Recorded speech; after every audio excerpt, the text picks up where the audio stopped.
Okay, this video is looking at the solo canoe flat water side slip, both to the onside and the offside. The side slip is a skill that comes in at level 3 and often trips folks up who are trying to certify as level 3 solo canoe instructors. We'll watch twice through in real time.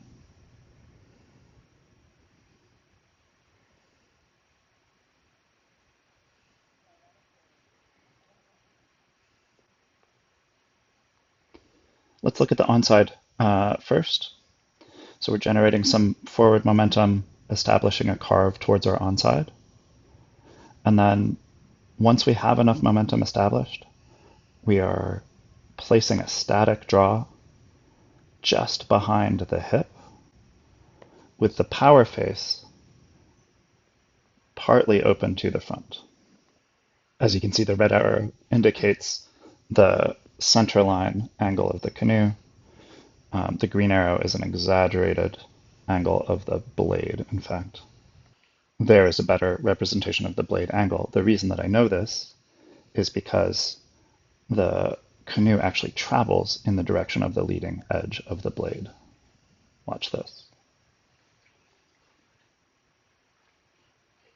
This is a move that generates diagonal direction of travel. Something else that you'll notice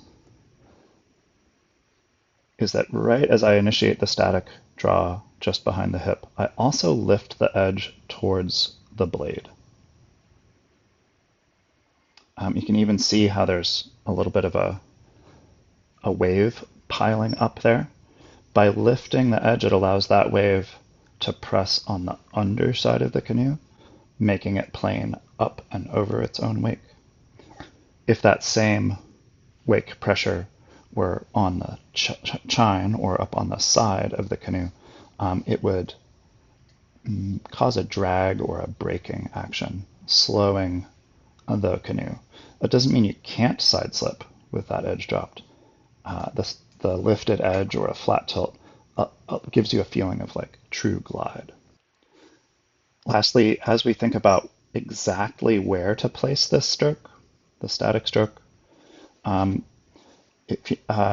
don't necessarily know right away. If you're watching, this is a version of my static draw where I start from a forward stroke, slice it back behind my hip, and I spend just a minute, maybe even a second or two really, if I'm being accurate, like locating that slip position.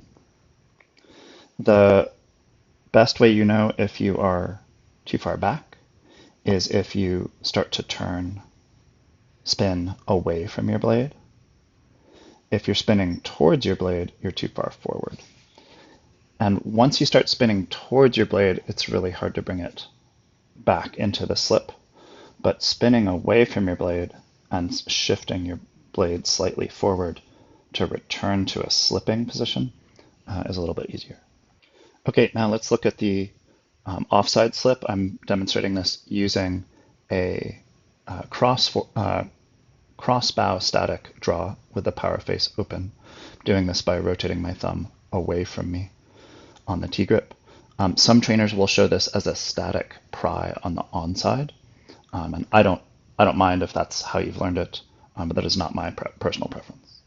So thinking about the offside, we're going to generate momentum. Here I am starting to get my carve to flatten out. And see how as I initiate this crossbow draw, my boat is starting to spin or carve towards my onside. And I'm using that spin momentum to my advantage to generate slip. Notice my tilt is also with my leading edge or blade side edge lifted. And while I would say that this is ideally a vertical paddle shaft, I am seeing for the first time in this video that I think the verticality of the shaft actually equals a line that is like a mast would be on my canoe. So I will, the next time I'm out, experiment with getting my top hand out over the water more. But I believe that a shaft angle perpendicular to the floor of a flat canoe might be ideal. if we look at the video on the left, I believe that's also where I landed. So that's the side slip. Keep working on it. It is not easy, it is nuanced. It does have applications in moving water. Having a good flat water side slip really gives you a sense of how to do like gliding single stroke ferries even across wide stretches of current by placing a hanging stern draw just behind your hip like we're showing here. Have a great time with it.